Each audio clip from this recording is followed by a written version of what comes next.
Mas se você quiser também, o nosso irmão vai estar projetando aqui todos os textos que eu vou citar, que eu vou ler, para nossa edificação espiritual nesta noite.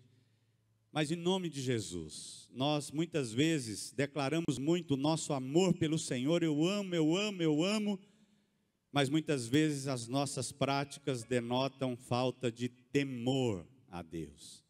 Temor a Deus. E nós tememos a Deus. Não temos medo de Deus, claro que não, mas tememos porque Ele é fiel, Ele é amor, Ele é justo, mas Ele é fiel. E nós estamos vivendo um tempo de definição, é um tempo do fim, é um tempo de colheita, é um tempo de decisões. Eu não acredito que nós tenhamos mais tempo de brincar de crentes, de cristãos, de igreja, não dá mais tempo para isso. Não dá mais tempo para a gente ter um pé na igreja, outro no mundo, não é? Nada contra quem se chama Raimundo, que está aqui no nosso meio, né? Um pé na igreja e outro no mundo. Mas nesta noite, antes da palavra que o Senhor colocou no meu coração, como eu não conheço você, eu não sei se você já fez a oração de entrega da sua vida, do seu coração a Jesus Cristo de Nazaré. Isto é muito simples. Todo o plano de Deus, todo o projeto de Deus foi enviar Jesus para consertar o erro de percurso que o homem fez lá no Jardim do Éden. Ele preparou uma nova cidade para eu e você habitarmos nela, a nova Jerusalém. O homem deixou, porque desobedeceu a Deus, de viver no Jardim do Éden, no paraíso. Mas Deus nos ama, e ama com amor incondicional. E ali mesmo, Ele prometeu que nasceria um, que esmagaria a cabeça da serpente. E o segundo Adão veio, e o nome dele é Jesus Cristo de Nazaré. O último Adão, porque não teve um terceiro e nem haverá. O último Adão veio e cumpriu esse projeto para que eu e você pudéssemos habitar no céu. Você tomou uma decisão por Jesus, você fez aquela oração simples: Jesus, eu reconheço que sou pecador, eu reconheço que o pecado me separa do Senhor, eu reconheço que o salário do pecado é a morte, e eu não quero partir, eu não quero morrer sem entregar o meu coração a Jesus. E Romanos capítulo 10, versículos 9 e 10 diz: se com a tua boca confessares a Jesus como Senhor, e em teu coração creres que Deus o levantou, o ressuscitou dos mortos, serás salvo.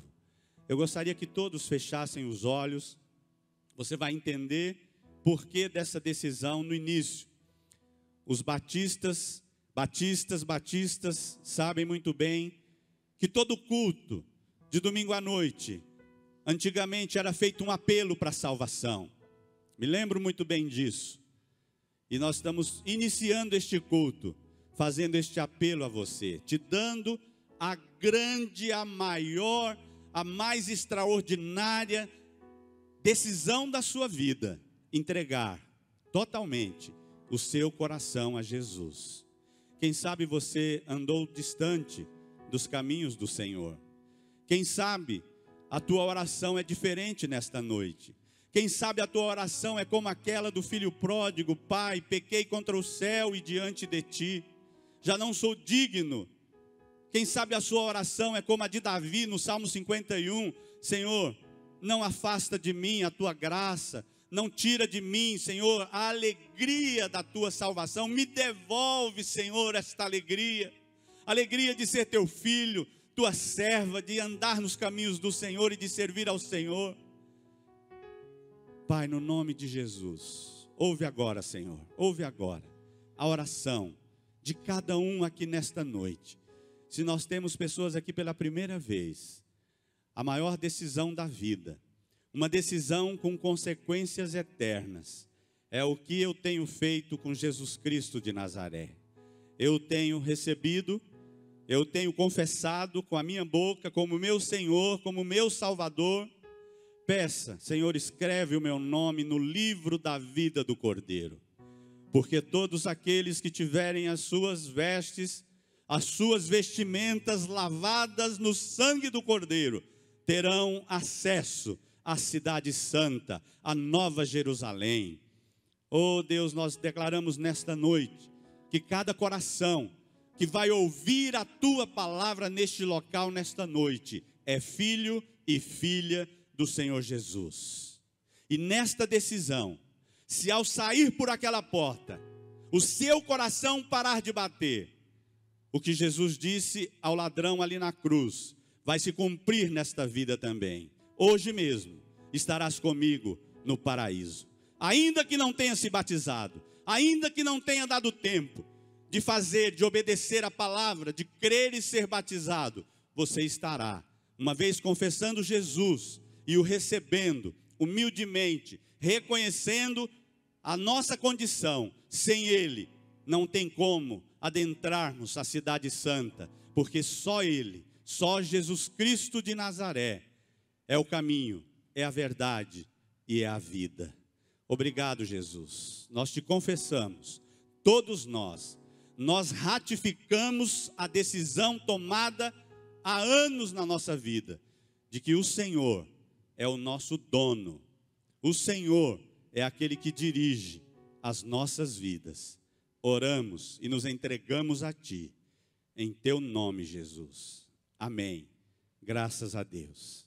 Queridos, todos que têm a oportunidade de caminhar após esta decisão, nós caminhamos rumo, temos um objetivo, temos um alvo. Em João 10:9 está escrito que Jesus é a porta. Em João 14:6 está escrito que Jesus é o caminho. E em Hebreus 12:2 está escrito que Ele é o alvo, o autor e consumador da nossa fé. Então você entrou pela porta, mesmo que você tenha entrado hoje, você tem agora à sua disposição o caminho de Deus para caminhar por Ele. Claro que é um caminho apertado, é uma porta estreita, lutas virão. Jesus disse que nós passaríamos, teríamos aflições, mas deveríamos ter um ânimo fortalecido por Ele, porque Ele venceu e nós também haveremos de vencer. O que o Senhor tem colocado no nosso coração, se você partisse nesta noite, se você chegasse diante de Deus e batesse na porta do céu, e Deus, abrindo a porta, perguntasse a você: por que você quer entrar no meu céu? Qual seria a sua resposta?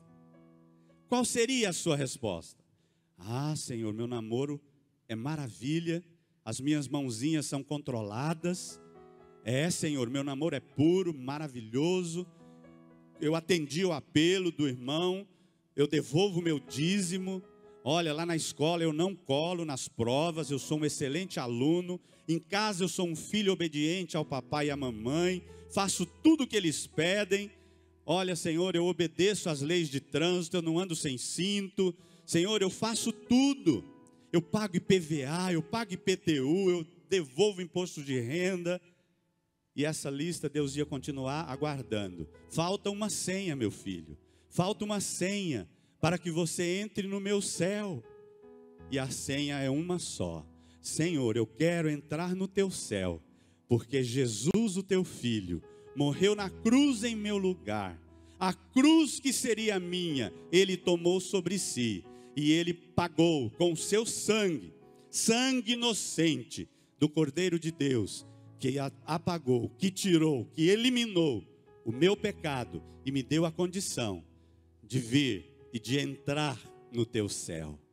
Então, quando nós vamos ler a palavra de Deus no Salmo de número 15, por gentileza, Salmo de número 15, a palavra de Deus está aqui dizendo para mim e para você que há uma expectativa de Deus nos aguardando. Se você quiser acompanhar aqui, você pode acompanhar. Quiser acompanhar na sua Bíblia, no seu aparelho, fique à vontade. A palavra de Deus diz: Senhor, quem habitará no teu santuário? Quem poderá morar no teu santo monte? Aquele que é íntegro em sua conduta e pratica o que é justo, que de coração fala a verdade, e não usa a língua para difamar, que nenhum mal faz ao seu semelhante, e não lança calúnia contra o seu próximo, que rejeita quem merece desprezo, mas honra os que temem ao Senhor, que mantém a sua palavra, mesmo quando sai prejudicado, que não empresta o seu dinheiro visando lucro, nem aceita suborno contra o inocente. Quem assim procede nunca será abalado. Quem deste modo procede nunca será abalado. Este é o perfil daquele que uma vez entregou a sua vida a Jesus e agora vive desta maneira.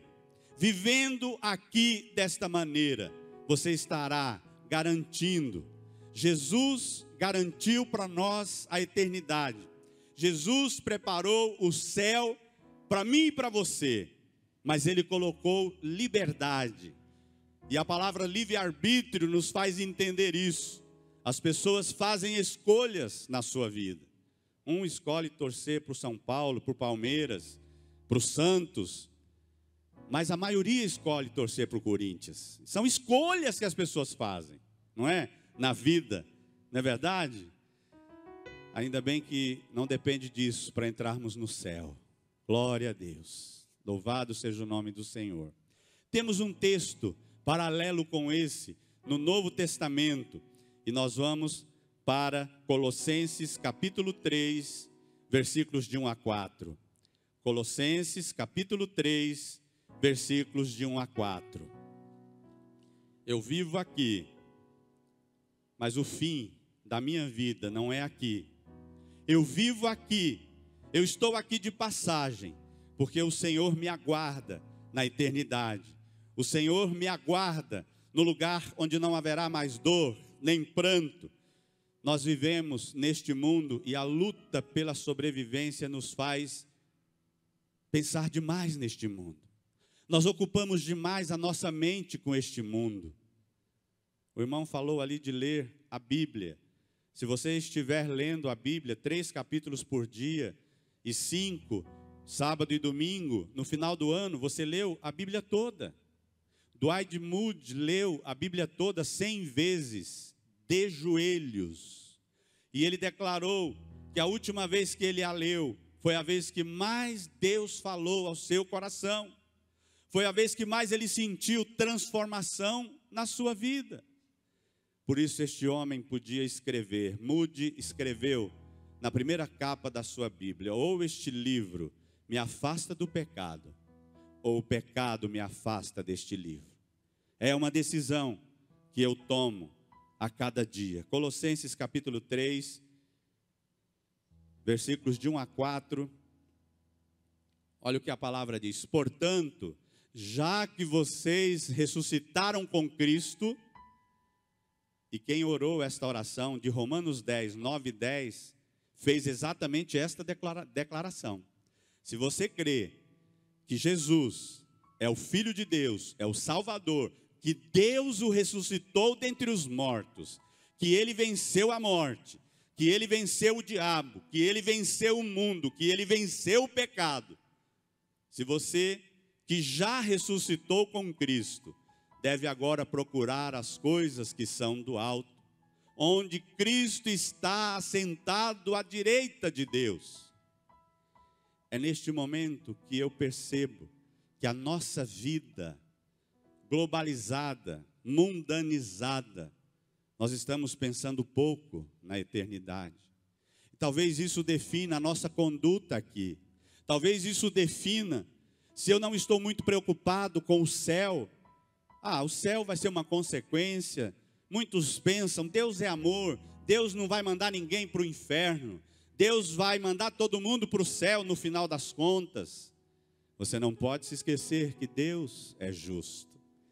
Ele ama o pecador, sempre amou, sempre amará o pecador, mas no céu não entra pecado. No céu só entram aqueles que tiveram as suas vestes lavadas, alvejadas pelo sangue do Cordeiro. Por isso o texto nos diz: ora, pois vocês morreram, e agora a sua vida está escondida com Cristo em Deus. E a questão é que muitos não morreram. Estamos vivos demais para o mundo. Estamos vivos demais para esse sistema que jaz no maligno. Mas a palavra de Deus diz que nós morremos e agora a nossa vida está escondida com Cristo em Deus. Versículo 4. Quando Cristo, que é a sua vida, for manifestado, então vocês também serão manifestados com Ele em glória. Aleluia. Bendito seja o nome do Senhor. Pense nisso. Quando nós consagramos o primeiro, nós consagramos todo o restante. Quando você consagra o primeiro mês do ano, você consagra todo o ano ao Senhor. Primeiro mês do ano é o período da nossa vida, é o tempo que Deus nos dá, o dia que se chama hoje, de você tomar decisões, e decisões que vão trazer consequências para o resto da vida. E esta é uma delas. Não sair deste lugar. Romanos 14, versículo 8. O apóstolo Paulo escreveu: porque se vivemos, para o Senhor vivemos. Se eu vivo, eu não vivo para mim mesmo, eu vivo para o Senhor. Porque se morremos, para o Senhor morremos. Ora, quer pois vivamos ou morramos, somos do Senhor. É esta a realidade da minha e da sua vida. Quer pois vivamos ou morramos, eu preciso estar certo que eu sou do Senhor, que eu não pertenço mais a mim mesmo, que eu agora pertenço ao Senhor. Portanto, se eu pertenço ao Senhor, eu vou ouvir a voz do Senhor, eu vou obedecer a voz do Senhor, eu vou fazer a vontade do Senhor para a minha vida. Louvado seja o nome do Senhor. O nosso alvo é nos tornarmos como Cristo Jesus. Nós temos um alvo. O nosso alvo não é simplesmente vir à casa do Senhor no domingo, na quinta, no sábado, na quarta-feira, e depois tocar a nossa vida de qualquer jeito. Não, há um alvo que eu devo perseguir a cada dia, que o Espírito Santo que habita em mim e que é santo. Queridos, o Espírito é santo, o Evangelho é santo, Deus é santo, a palavra é santa. Como é que eu posso ser profano? Não vai combinar. Não tem como. Não vai funcionar. Não vai dar certo. Por isso o Senhor diz em 1 Pedro 1, versículo 16: sede santos. Essa é uma ordem. Ou você obedece ou não. Sede santos, porque o Senhor vosso Deus é santo. Seja santo, seja separado. Santo é aquele que foi separado, comprado pelo sangue de Jesus e agora pertence ao Senhor. Santo, queridos, não é aquele que nunca se suja, mas santo é aquele que sempre se lava.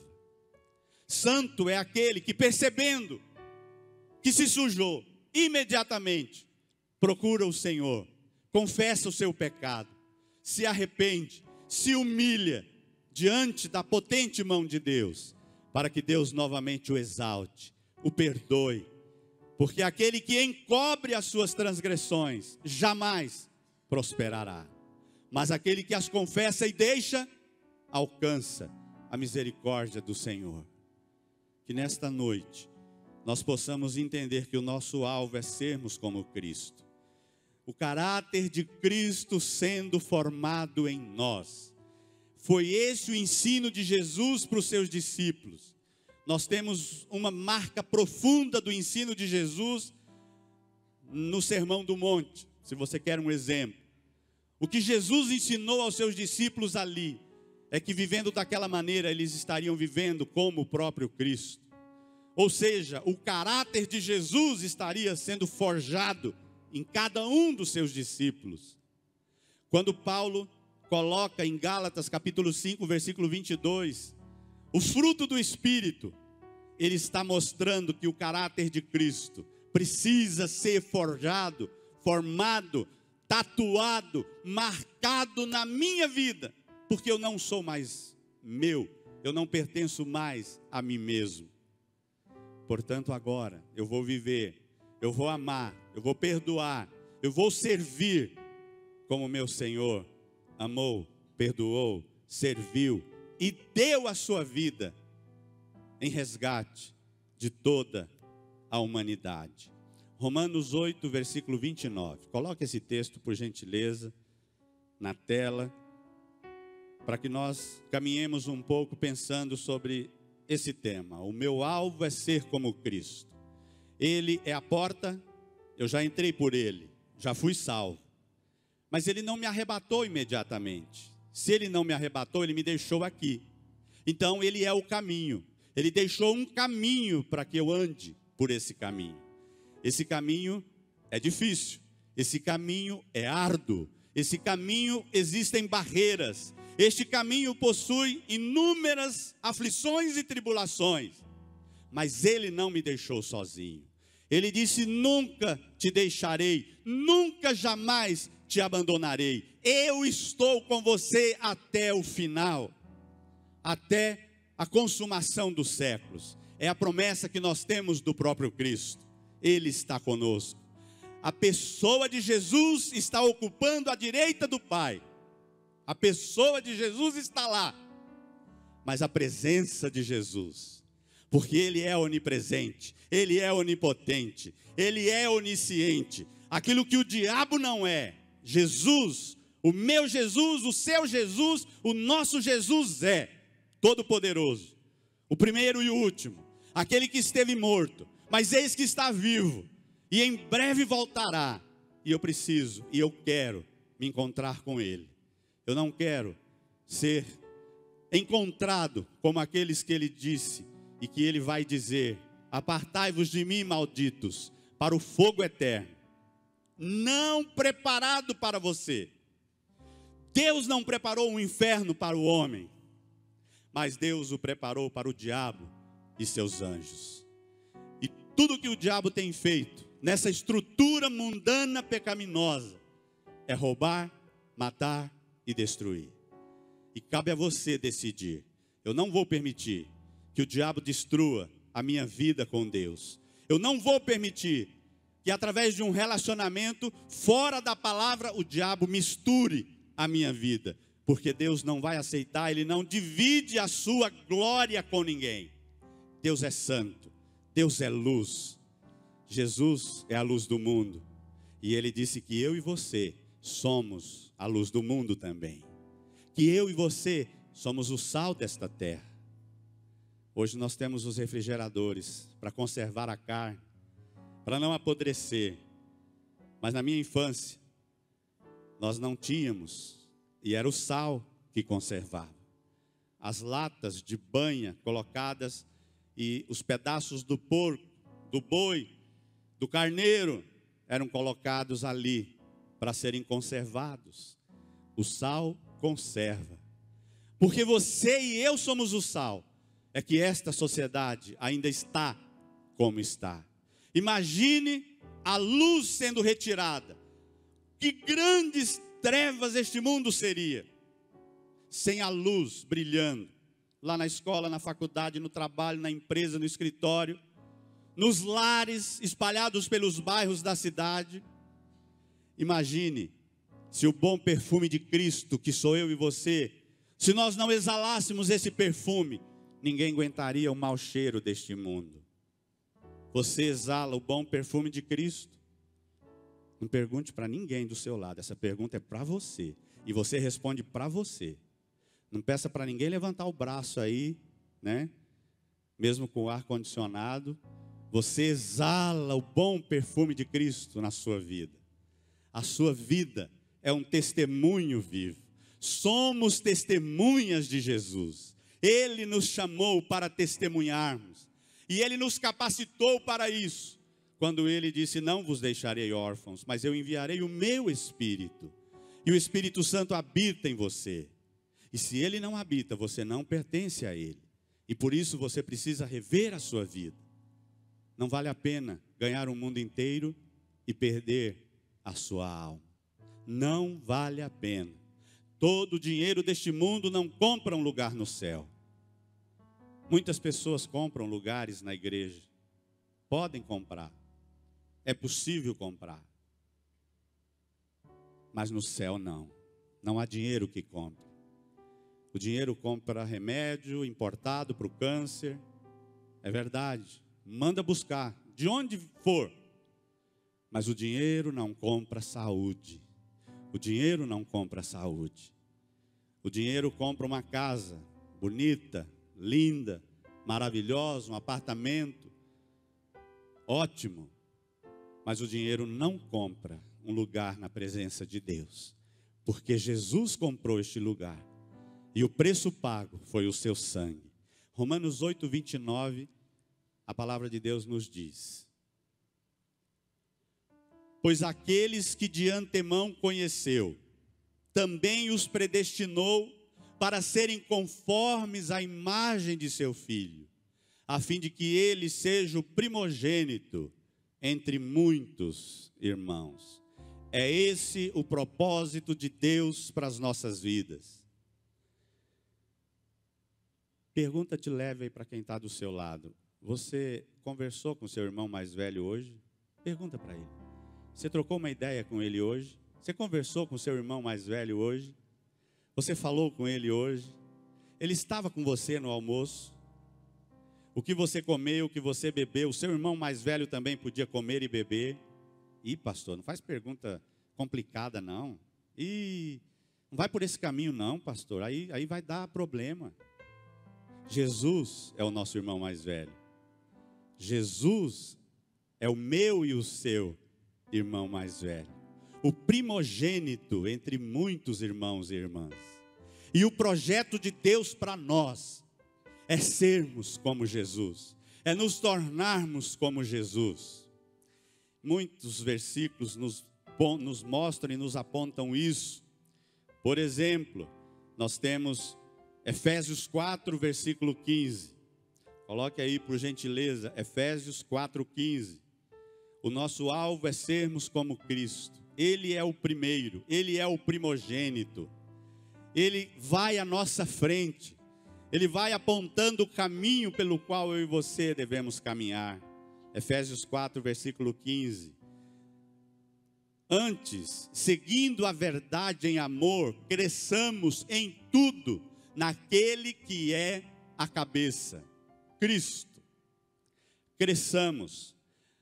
Nenhum pai, nenhuma mãe programou ter um filho para que esse filho vivesse na fase infantil para sempre.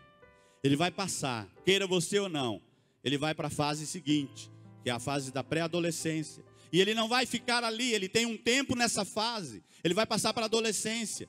Agora, os irmãos sabem que já existem os especialistas em adolescentes, porque os adolescentes estão crescendo tão rápido que estão sentindo dores nos ossos. E a medicina começou a preparar especialistas para adolescentes. Eles crescem tão rápido que o próprio corpo está sentindo, reclamando. Portanto, quando Paulo diz, cresçamos em tudo, naquele que é a cabeça, Cristo, fala para a pessoa do seu lado, crescer dói.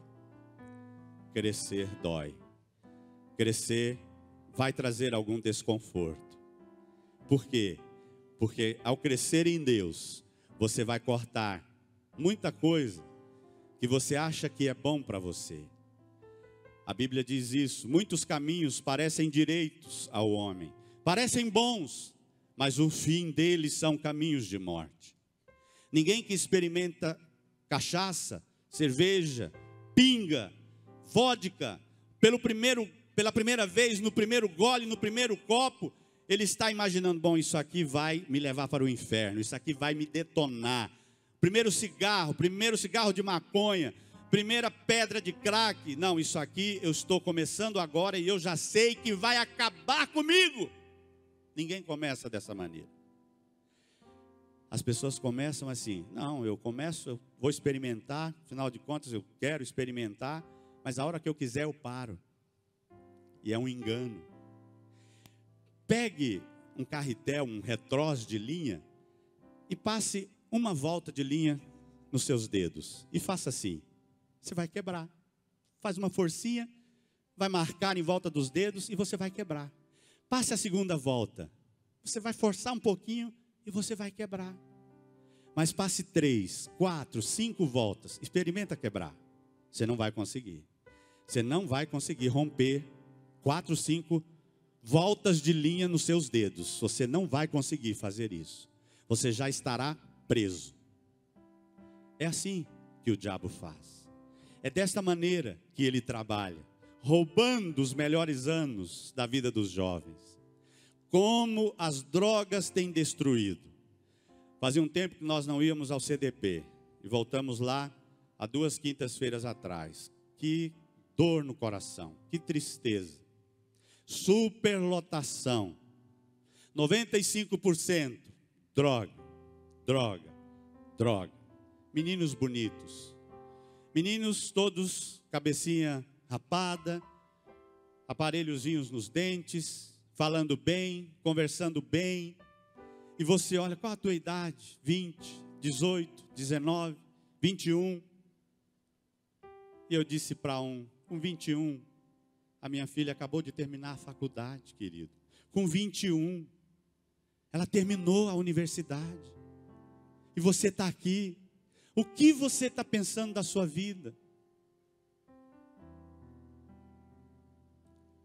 Encontramos lá o famoso carcaça aqui de Bebedouro. Aquela prisão toda, né, lá no aeroporto, Santa Terezinha. Conversei com ele. Sem nenhum sinal de arrependimento. Sem nenhum sinal de que, olha, eu acho que eu vou parar por aqui. Falei para o Tchelão, como é que pode? Como é que pode achar que essa vida tem futuro? Mas as pessoas fazem escolhas. Elas escolhem desta maneira. Mas o Senhor nos chamou para escolhermos nos tornarmos como Cristo. Por gentileza, 1 Pedro, capítulo 2, versículo 21 e 22. O nosso alvo é nos tornarmos como Cristo. Ele nos chamou para sermos e nos tornarmos como Jesus. 1 Pedro 2, 21 e 22.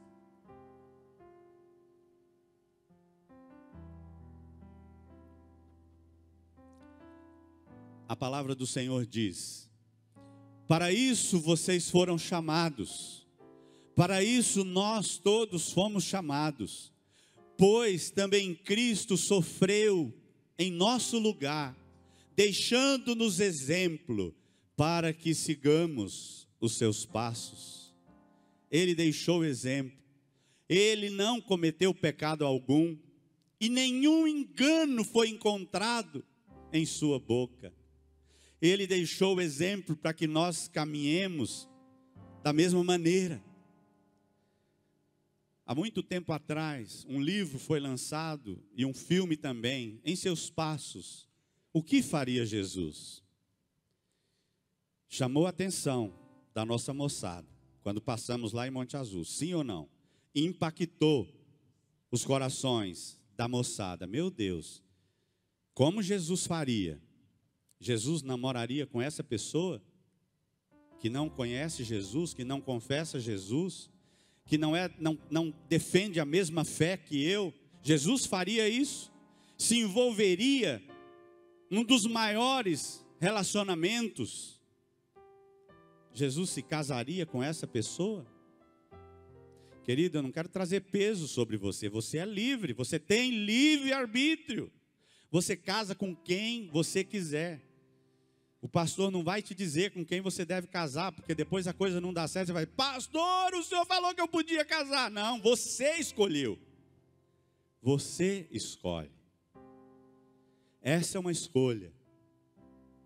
Assim como você escolhe o seu marido, assim como você escolhe a sua esposa, você escolhe Jesus. Da mesma maneira, você escolhe Jesus.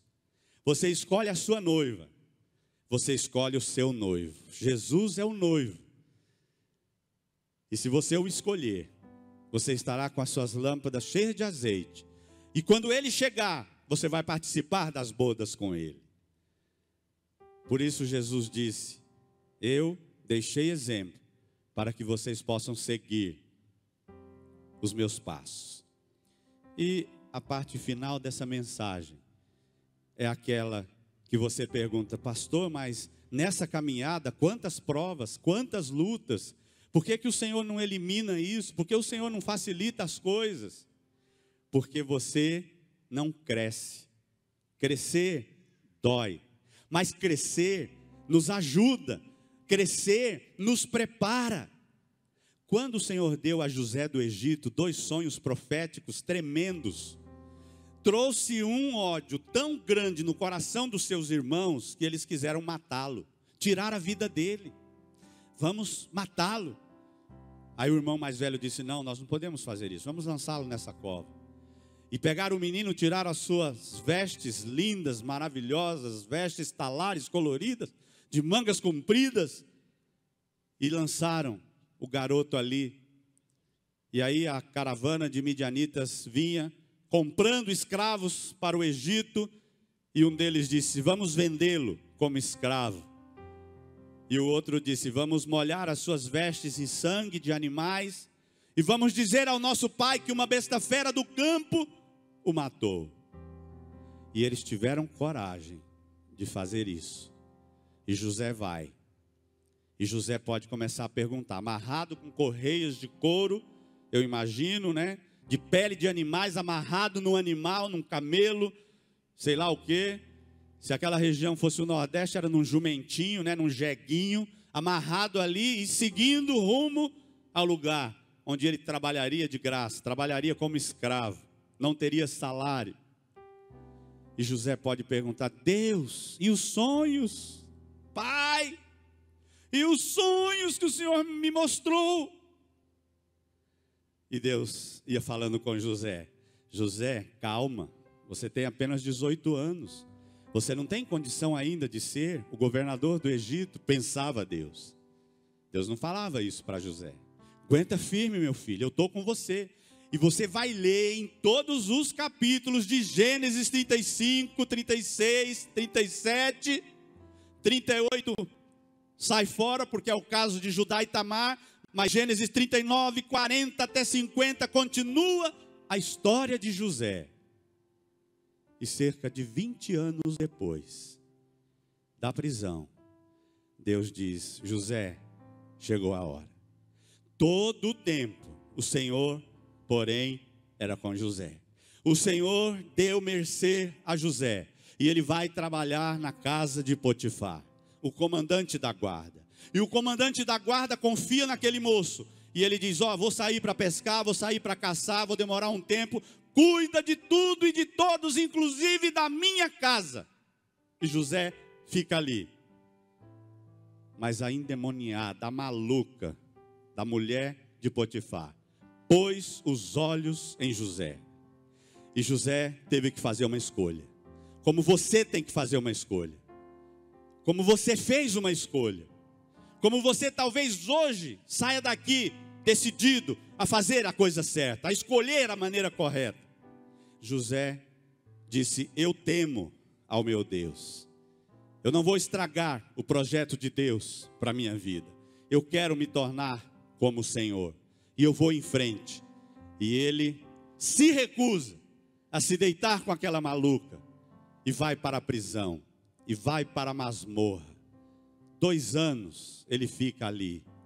E continua aguardando. E continua esperando o cumprimento da promessa e da palavra do Senhor. E Deus é fiel. Deus que começou a boa obra na minha e na sua vida, Ele vai completar. Ele completou a obra na vida de José. E José sai da prisão. Agora ele está preparado.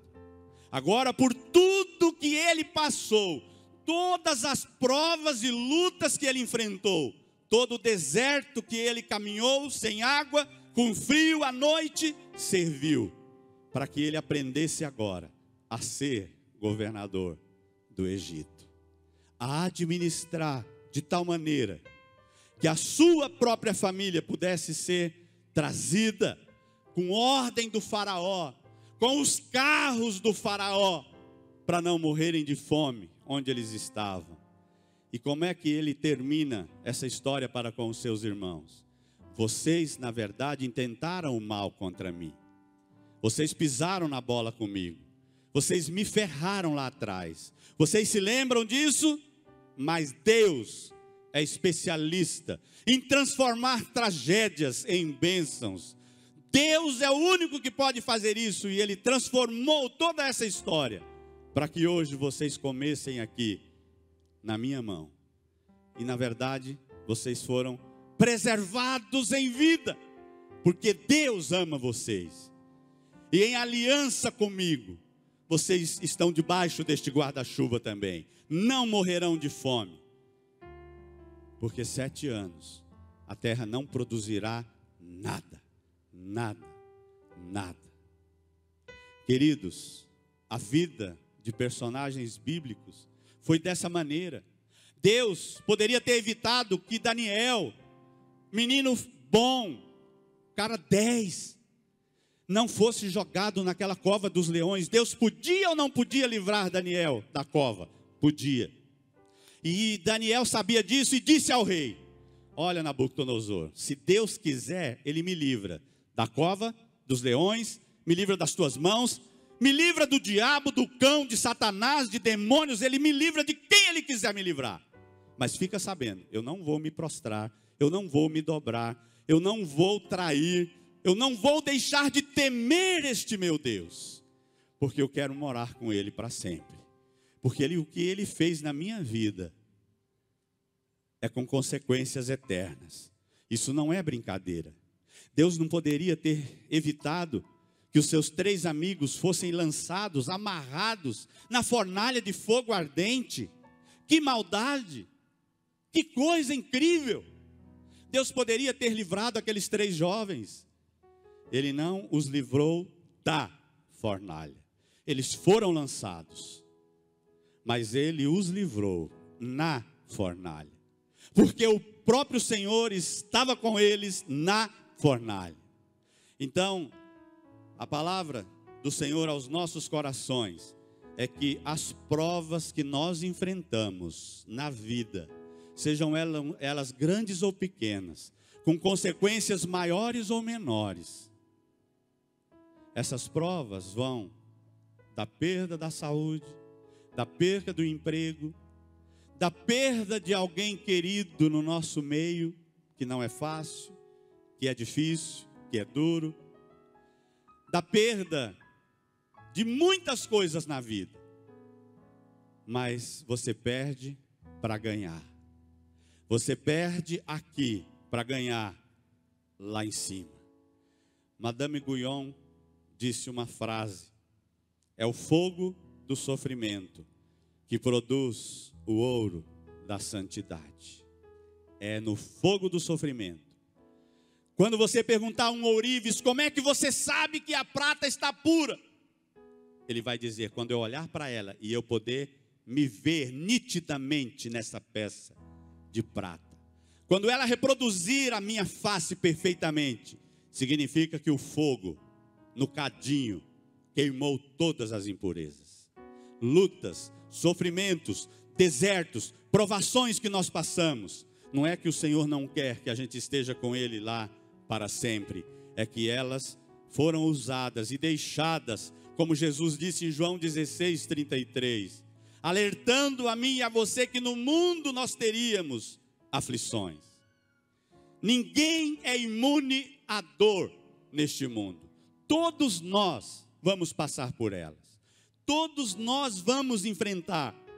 Mas Davi disse uma verdade tão grande no Salmo 34:18. Dá para colocar? Olha o que Davi disse. Repete com Davi o que ele disse. Você não está sozinho nas lutas, você não está sozinho nas provas. O salmista diz, o Senhor, Salmo 34:18. Salmo 34:18. O Senhor está perto dos que têm um coração quebrantado e salva os de espírito abatido. Queridos, uma oração que você faz ao Senhor com um coração quebrantado ela vai ser muito diferente de uma oração que você faz quando não lhe falta nada. Quando você tem casa para morar, carro para andar, dinheiro no banco, está tudo legal, maravilha, estou começando o ano 10. Você vai orar de uma maneira. Mas quando você perde algo de valor, quando a mulher perdeu uma única moedinha, ela fez um escarcéu, ela fez um barulho, ela alertou toda a vizinhança: vem procurar comigo, vem, olha, nós precisamos achar a minha moedinha perdida. O pastor deixa as 99 ovelhas seguras no aprisco e ele vai procurar diligentemente a ovelha perdida. Ele vai buscar. Então, quando um filósofo chamado Zizerdar disse o seguinte: quando você pisa no espinho, você salta muito mais alto. Quando você pisa no espinho, você dá um pulo muito mais alto, muito maior do que você pularia normalmente. A vida tem espinhos, mas o Senhor está perto daqueles que têm um coração quebrantado diante deles. Uma jovem que ficou tetraplégica, chamada Johnny Tada, ela é fundadora da associação Johnny Friends, que auxilia deficientes físicos. Ela observa o seguinte: olha o que essa moça diz. Ficou tetraplégica, paralisada, quase que totalmente. Ela diz assim: quando a vida é um mar de rosas, podemos passar o tempo adquirindo conhecimento sobre Jesus. Podemos passar o tempo imitando Jesus. Podemos passar o tempo citando Jesus, falando sobre Jesus. Mas é somente ao sofrer que nós conheceremos Jesus. É somente ao sofrermos que nós conheceremos o Senhor Jesus, de fato. Então, não reclame, não murmure, não chute a canela de ninguém, não xingue ninguém. Olhe, e a pergunta é: Senhor, qual é a lição que eu preciso aprender passando por estas lutas? Quando o Senhor permitiu esses problemas na vida daqueles que eu citei aqui, José, Daniel, Jeremias foi lançado num poço de lama. Você já leu isso em Jeremias, no capítulo 39, verso 20? Ele foi lançado num poço de lama. Isaías andou 3 anos nu. Você pode imaginar uma coisa dessa? Senhor, mas como? Peladão igual Adão? Para dar uma lição a Israel, para mostrar a Israel que Deus era Deus. Todos esses passaram. Paulo enfrentou 3 naufrágios na sua caminhada, na sua vida. Todos eles, esses problemas levaram esses homens e obrigaram-nos a olhar para Deus. Levou cada um deles a depender de Deus, a olhar para o Senhor e confiar somente em Deus. Paulo diz em 2 Coríntios 1:9, eu estou terminando, meus irmãos, para nós orarmos, colocarmos diante do Senhor e definirmos nesta noite como vai ser 2016. É claro que você vai viver um dia de cada vez. É claro que você vai receber a medida de graça do Senhor para viver a segunda-feira, amanhã, dia 18 de janeiro de 2016. Ele vai te dar esta medida de graça, e você vai viver, e você vai ter sabedoria, e você vai receber forças do Senhor para enfrentar o que você tiver que enfrentar amanhã, porque o Senhor está com você. Paulo diz, 2 Coríntios 1, versículo 9. Veja o que o apóstolo, que enfrentou N sofrimentos na sua caminhada, olha o que ele diz. 2 Coríntios 1, versículo 9. Vamos lá.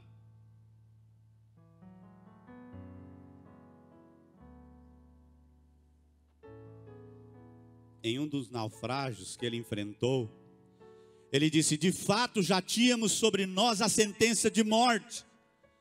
O navio deveria tombar e todos morreríamos, para que não confiássemos em nós mesmos, mas em Deus, que ressuscita os mortos.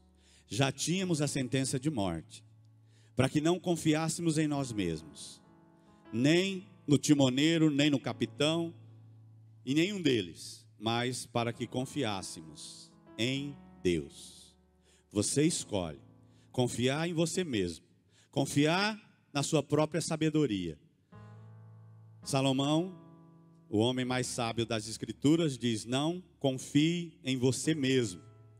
Jeremias também diz: maldito o homem que confia no homem, querendo dizer, na força do seu próprio braço. É maldito, mas é bendito aquele que confia no Senhor. Paulo é livre.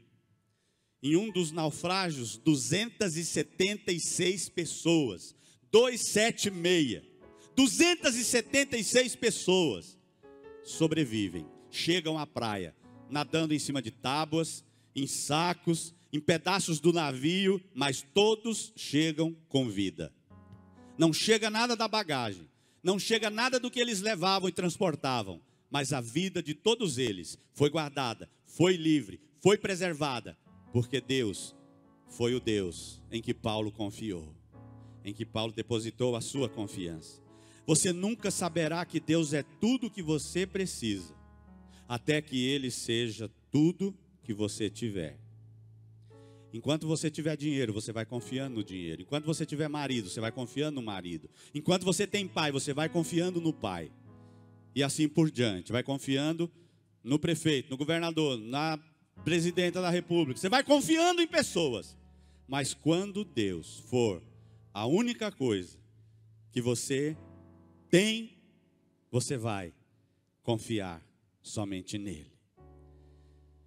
Independentemente da causa, nenhum problema acontece sem a permissão de Deus. Tudo que ocorre na vida de um filho e de uma filha de Deus é filtrado pelo Pai. Ele pretende usar tudo isso para o bem. Se o Senhor tem controle total da situação, então os acidentes são apenas circunstâncias do plano de Deus para as nossas vidas. Eu termino com uma ilustração muito simples. Quando homens hoje estão preparando bolos aí, às vezes melhores do que, mais gostosos que as mulheres, não é? Está numa moda aí de chefe, né? E há quem diga que os melhores chefes são homens na cozinha. Mas enfim, quando você vai preparar um bolo, minha querida, vamos dar essa canja hoje para as irmãs. Quando você vai preparar um bolo, você pega margarina, sal, açúcar, ovos, você pega fermento, farinha de trigo, leite. E aí eu te pergunto, se você comer cada um desses ingredientes isolados, qual vai ser o sabor? Eca. Comer ovo cru, eu não sou raposa, né? Não vai dar certo. Comer margarina vai dar dor de barriga. Botar um punhado de sal na boca, um punhado de açúcar, um punhado de farinha de trigo, cada um desses ingredientes isolados não vai trazer sabor algum. Mas junte-os, bata-os na batedeira, leve-os ao forno, e você vai começar a sentir, que cheirinho. Ai, que delícia. E se for de fubá, então cremoso, né? Para um bom nordestino, maravilha. Maravilha. É assim que Deus trabalha. É dessa forma. Deus está preparando o bolo, o melhor para as nossas vidas. Mas quando nós olhamos o ingrediente, nós reclamamos: Deus, está ruim, está doendo, não tem gosto nenhum, é muito desagradável. Mas juntos, Ele vai dizer que todas as coisas cooperam para o bem daqueles que amam, dos que foram chamados de acordo com o seu propósito. E o propósito é este: nos tornarmos como seu Filho Jesus. Tudo que Deus permite que aconteça em nossa vida é por causa desse propósito. É para nos parecermos com Jesus. Você pede para Deus paciência. Você diz: Deus, eu preciso de paciência. Eu estou muito impaciente ultimamente. Minha paciência está muito curta. Aí você faz essa oração com fé, com sinceridade no coração. O que é que Deus vai te trazer? Lutas, dificuldades, problemas para te testar. Tá bom, filha, vamos ver então. Aí no primeiro problema você chuta o balde, você joga a toalha. Aí Deus diz: como é que você quer crescer em paciência? Como é que você vai passar pela prova? O baiano, irmão Lázaro, em uma das suas canções, ele diz: vou passando pela prova, dando glória a Deus. Dando glória a Deus. Jó passou por todas aquelas provas.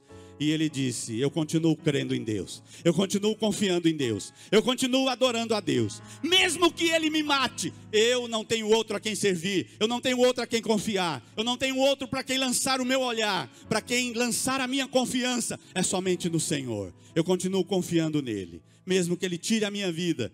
Jó continua, e isso lhe trouxe como consequência o bolo cheiroso, gostoso. Deus lhe deu em dobro tudo o que o inimigo havia tirado dele anteriormente. Coloque-se de pé diante do Senhor. Os irmãos do louvor, por gentileza.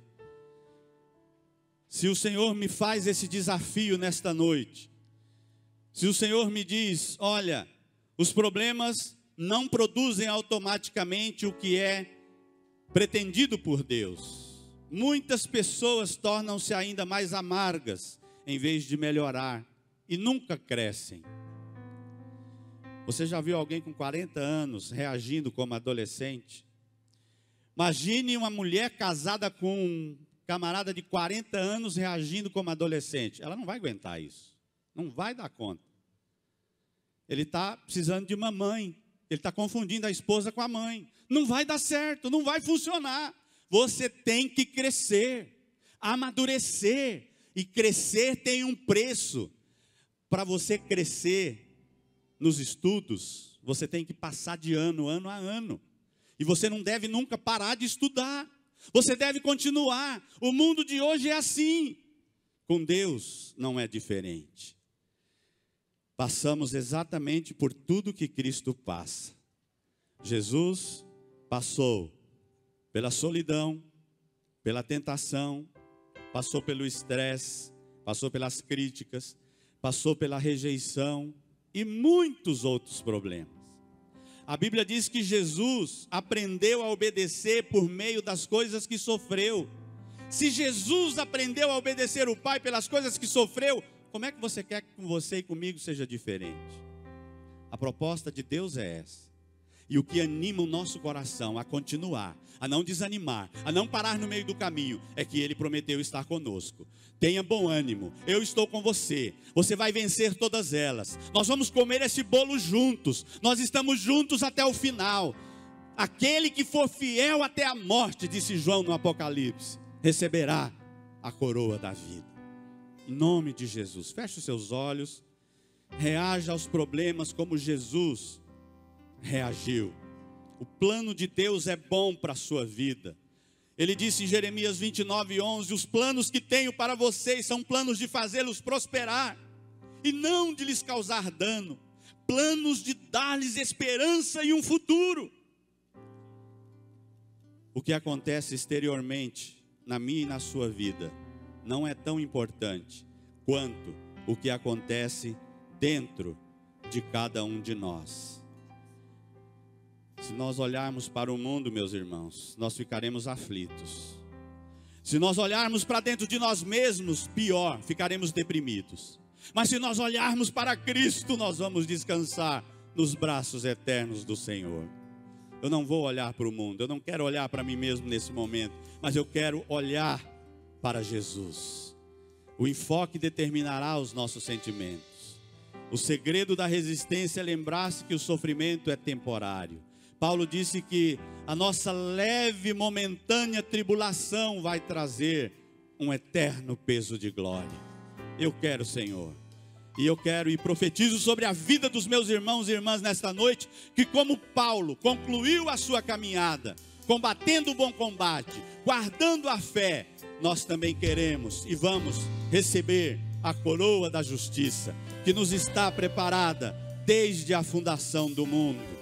Não se renda às considerações de curto prazo. Mantenha-se concentrado no resultado final. Se participamos da sua glória, precisamos também participar do seu sofrimento. O que sofremos agora não é nada comparado à glória que Ele nos dará adiante, diz a palavra de Deus. Pai, no nome de Jesus, aplica, Senhor, esta palavra aos nossos corações. Nós queremos, iniciando este ano, nós queremos, em nome de Jesus, vencer cada uma das lutas com a Tua presença. Posso todas as coisas em Cristo que me fortalece. O Senhor é o meu pastor e Ele me dá tudo o que eu preciso. Eu não estou sozinho, Ele está comigo. E quando eu imagino que estou sozinho, Ele me tomou nos braços e Ele caminha comigo. E as pegadas da areia não são as minhas, mas são as dele, porque eu estou seguro nos seus braços. Muito obrigado, Jesus, pela Tua palavra. Muito obrigado, Jesus, pela Tua promessa. Muito obrigado, Jesus, porque Tu és o Alfa e o Ômega, o primeiro e o último. Tu és o primogênito entre muitos irmãos. E nós queremos nos parecer com o Senhor. Queremos caminhar na direção do Senhor. Queremos andar rumo à eternidade com o Senhor em nossas vidas. Louvado, exaltado e glorificado seja a vida, seja o nome do Senhor e a vida de Cristo se manifestando em cada um dos Teus filhos e filhas aqui nesta noite. É a nossa oração em nome de Jesus.